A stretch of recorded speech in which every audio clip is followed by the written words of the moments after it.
Estamos aqui para continuar nosso videozinho do tio João Carvalho, no qual a gente vai reagir à reação dele a essa breve história dos sindicatos. No Brasil, o processo de industrialização veio mais tarde do que na Europa, já no fim do século XIX. Mas a luta dos trabalhadores começou antes, quando ainda éramos colônia de Portugal. A revolta dos povos indígenas e a criação dos quilombos foram o início da resistência. Obrigado. Olha que coisa linda. Olha que coisa linda, gente. Nós não podemos esquecer a nossa história. Nossos mortos não estarão em paz enquanto vivos tentam atacar suas memórias. Memória é importante demais. Memória e patrimônio histórico pertence à classe trabalhadora. Nós temos que ter memória da nossa classe trabalhadora. Nós lutamos por nós, por eles que já passaram e por aqueles que ainda virão, gente. Essa é uma luta transgeracional, que pertence a todos nós. A primeira paralisação organizada de que se tem notícia, já na época do Império, aconteceu na Bahia. Protesto contra a cobrança de uma taxa sobre o trabalho de carga e descarga no Porto de Salvador. O episódio ficou conhecido como a Greve Negra. Quantas vezes você ouviu falar disso na sua escola? Quantas vezes você ouviu falar disso na sua escola? Quem que fala disso? Quem que fala? Aí eu vou me permitir dar um puxãozinho de orelha, de leve. Não critica os professores não, tá? A gente tem um problema estrutural na educação, tá? E quem trabalha, né? Até o Humberto pode me dar um suporte nisso. Quem trabalha em sala de aula, especialmente em escola da rede pública, a gente tem um negócio que é o Programa Nacional do Livro Didático, PNLD. O que acontece? Num ano, por volta de setembro, outubro, a gente recebe uma cacetada de amostra de livro. Inclusive tem professor que leva até para casa e tal. Eu mesmo já peguei alguns livros que eu achei interessantes.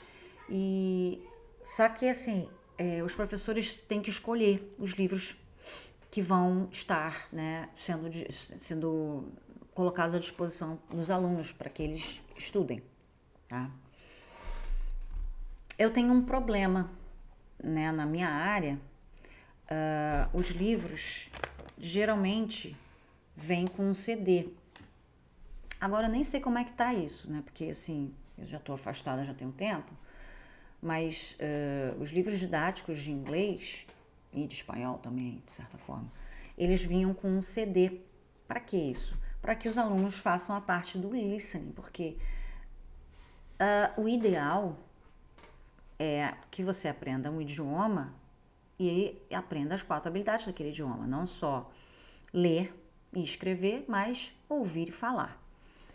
Então, para isso tinha o CD e tinha os exercícios com o uso do CD. Só que, o que a gente acabava tendo que fazer? Passar dever para casa, dever de listening para casa. E não é o ideal, longe disso, né? Não vou entrar aqui, né, nos detalhes de metodologia de ensino de línguas, mas você precisa fazer uma preparação, né? Até porque é um outro idioma, eles vão ficar reclamando que eles não estão entendendo nada, e de fato eles não vão entender nada, mas tem um propósito, né, naquele exercício. E o que acontece? Na maioria das escolas, na maioria das salas de aula, não tem nenhum toca-disco, né? Um CD player, né? Um tocador de CD. Então não dá para eu levar isso. O que eu fazia? Eu, Aline, contornava isso como? Eu tinha uma caixinha, né, USB, e eu passava esses áudios pro meu celular e tocava no celular. Mas assim, nem todo professor tem esse tipo de recurso, né? E nem todo mundo vai ter também essa coisa. Então o que eu tinha que fazer? Eu tinha que escolher uns livros mais simples, né? Que de repente tinham menos listening, ou então que tinham um listening mais, que não fosse uma parte essencial da aula, que fosse uma coisa um pouco mais desconectada. E eu acredito que com as outras matérias também acontece o mesmo. Então assim, a gente precisa pegar um livro que seja mais simples de dar em aula. Então assim, a gente não pode pegar um livro muito incrementado. E eu tô falando isso porque, dada a precarização do nosso trabalho, nossas aulas são baseadas no livro. Claro que tem muito professor, eu tinha época que o livro que eu escolhia não era o livro que vinha, né? Porque tinha que ser consenso. E aí vinha um livro horroroso de ruim, de não dar. E eu geralmente não usava. Usava para fazer um exercício ou então para passar para casa. Então, assim, mas tem muito professor que se baseia no livro para dar aula. E é normal, assim, eu não julgo, sabe? E aí, nesses casos, a gente tem livros muito ruins que não entram em muitos detalhes, especialmente em se tratando de história do Brasil, né? Então, vou dar uma passada de pano aqui, sabe, para os professores de história, porque muitas vezes você não vai ouvir sobre muitas revoluções, porque não é interessante para o cara que escreveu o livro de história, né? Eles querem falar de outras coisas. E eles têm um espaço limitado para falar, né? Então, vai acontecer muito. Fala de lanceiros negros, né? Uma vez na vida, outra na morte, você ouve falar da revolta dos malês. Vocês percebem, gente, que a verdadeira doutrinação é feita contra nós o tempo inteiro? Vocês percebem que o sindicato pode ser um espaço de novos conhecimentos? Pode ser um espaço de epistemogonia, de nascimento de uma nova epísteme, de novos saberes, saberes que nos foram retirados, saberes que nos foram mortos, matados, assassinados. Meu irmão, as possibilidades são infindas. Os professores estão aqui, organizados na rua em BH. Os professores particulares estiveram até 2 semanas atrás, a Sabesp está aí na rua. Enquanto isso, o ataque continua. O governo, eleito no Rio Grande do Sul, desmontando tudo que pode, vendendo até não poder mais. O governo do PT querendo fazer parceria público-privada para presídio. Os metroviários lutando em São Paulo, lutando em Belo Horizonte. Jovens, nossa luta é gigantesca e é todo dia. E ela precisa de ser organizada. Os petroleiros lutando por uma database digna, por um aumento condizente minimamente com a inflação, com a manutenção dos seus direitos que são atacados. E muitos sindicatos lutando para existir. Lutando para existir. Eu vou falar um pouco mais disso, mais pro final do vídeo, porque o vídeo vai parar em 80 e poucos. Eu vou me guardar agora. Mas lembra disso que eu tô falando, da luta pela existência, porque em breve isso vai fazer mais sentido. De 1857. A primeira greve por aumento de salário no Brasil foi um ano depois, com os tipógrafos dos jornais da corte no Rio de Janeiro. O movimento saiu vitorioso e serviu de base para outras lutas que vieram em seguida. A abolição da escravatura só ocorreu 30 anos depois. No papel, né? Carne mais barata do mercado, a gente sabe qual que é, né? Peraí, deixa só eu ver uma coisa. Só pra eu ver mais ou menos quanto tempo ainda tenho. Uau! Tá, mais uns 15 minutos. Então, bora lá. Com ela, a industrialização e a urbanização ganharam força. Cidades como São Paulo e Rio de Janeiro enriqueciam graças ao ciclo econômico do café. Muitos imigrantes chegavam da Europa, principalmente italianos, portugueses e espanhóis, e traziam ideias revolucionárias. Traziam ideias revolucionárias. E o termo chegavam da Europa é um termo que dá uma tucanada, né? Dá uma tucanada, porque muitos imigrantes eram expulsos da Europa. Quando a pessoa não consegue trabalho, não consegue viver no seu próprio lugar, e é obrigada a aceitar um contrato maluco de servidão de gleba, meu amigo, não é tanta escolha assim, sabe? Não é tanta escolha assim, não. Que pena que tanta gente que veio pra cá numa situação infinitamente superior ao dos nossos negros que foram escravizados, mas ainda assim que vieram pra cá em situação de penúria. Isso é o que o pessoal fala muito, né? Ah, porque os imigrantes, isso é um passo a mais, um passo à frente, mas ainda assim um pouco equivocado, né? O pessoal fala assim, porque os imigrantes tiveram mais chance do que os africanos, né? Do que as pessoas que vieram escravizadas, né? Esse pessoal veio como servo, não como escravo. Sim, só que não é uma boa coisa ainda, né? Como ele estava falando aí, eles muitas vezes vieram porque não tinha opção, porque tava dando ruim lá, né? Na Europa. Então, não só, né? Teve uma outra onda que pegou pessoas de mais além ainda, né? Lugares mais afastados ainda da gente. E não foi um arranjo ideal, principalmente porque tinha gente aqui, né?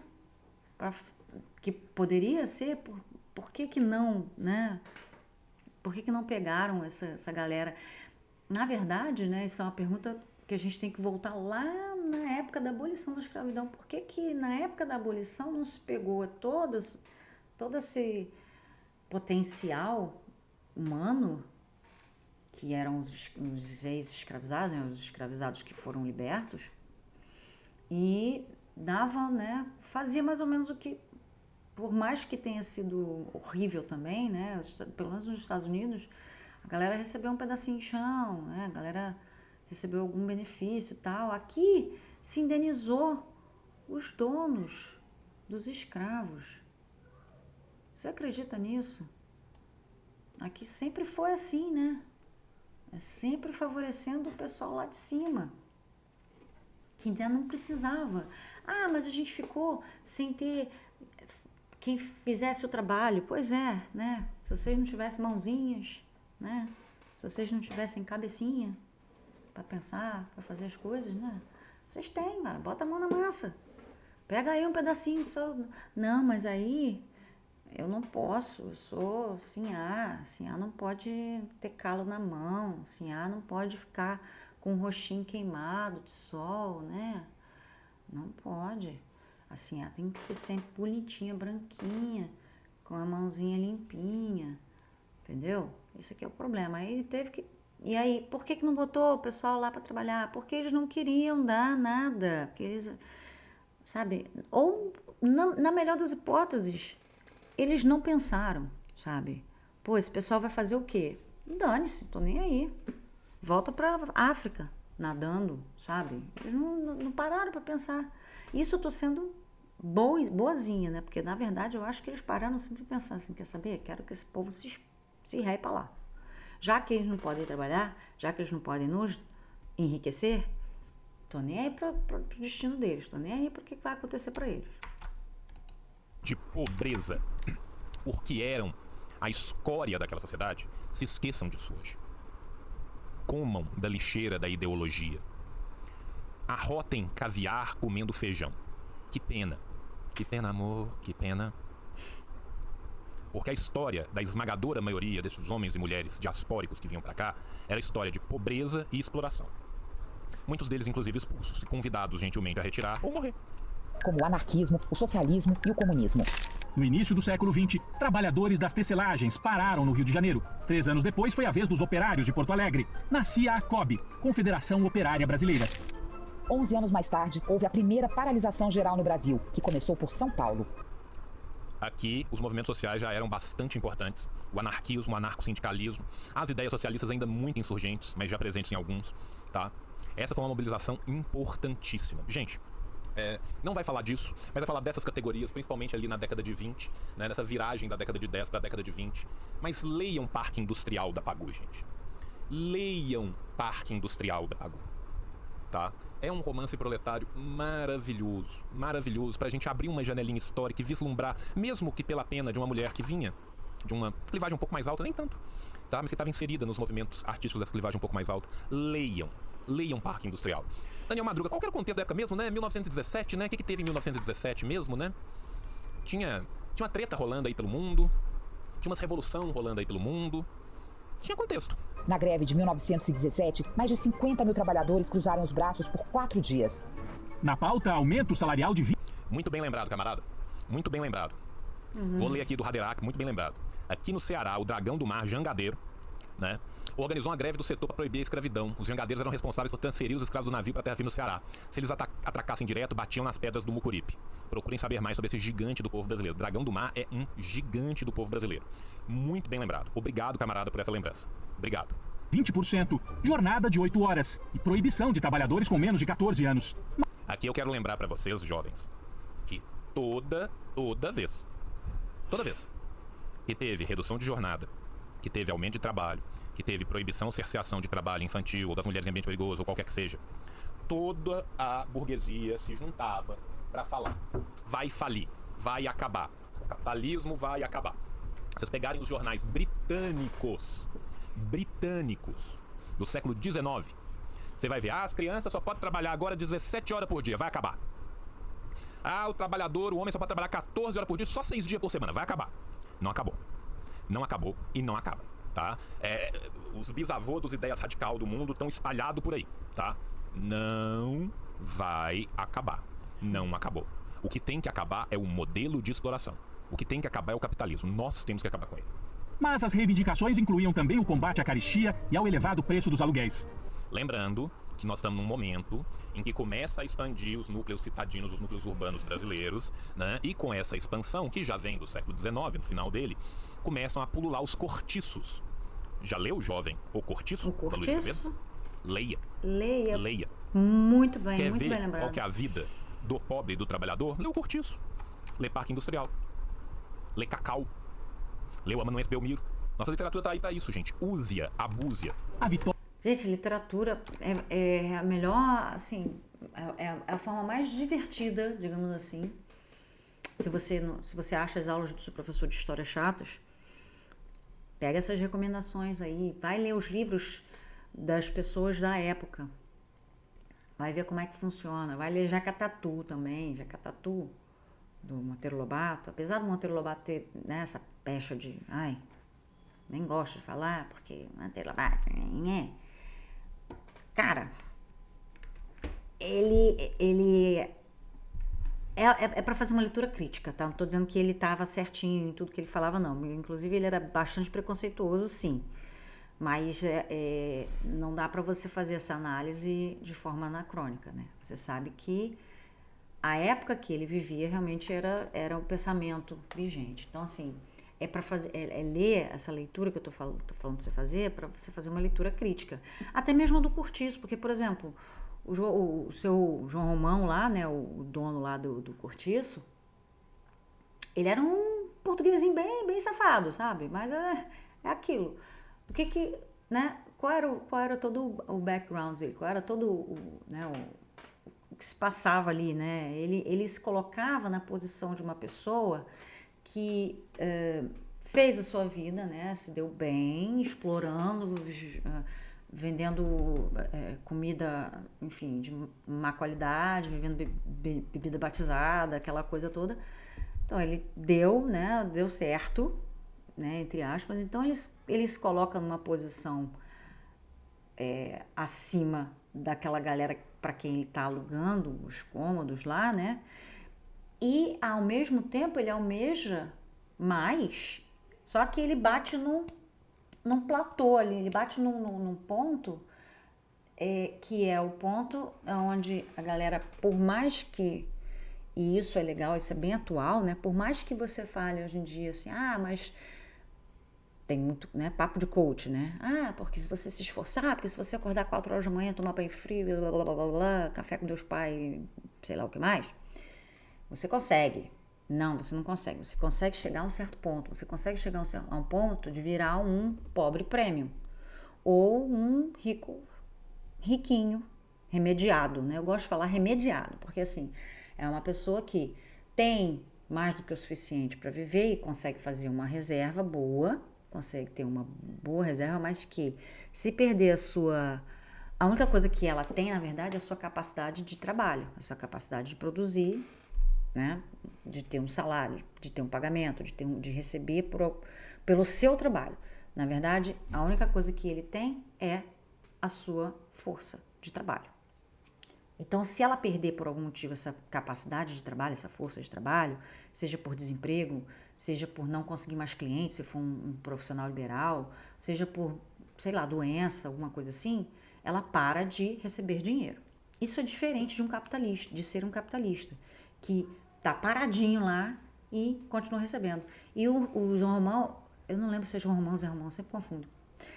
Ele tinha chegado nesse platô do profissional liberal. Ele não conseguia, ele não era dono dos meios de produção.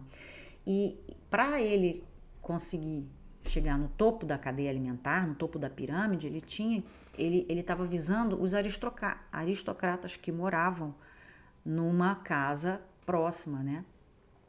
Então, na verdade, o objetivo dele passou a ser casar, né? Fazer um bom casamento, né? Com a herdeira desses aristocratas. Então, assim, você vê como é que funciona pirâmide, né? Então, lá embaixo, quem que sustentava o João Romão? Eram as pessoas, os trabalhadores, as lavadeiras, enfim, os trabalhadores de chão de fábrica, prostitutos, enfim, toda aquela gama de pessoas que produzem e que são exploradas dentro do seu trabalho, né? Dentro do que produzem.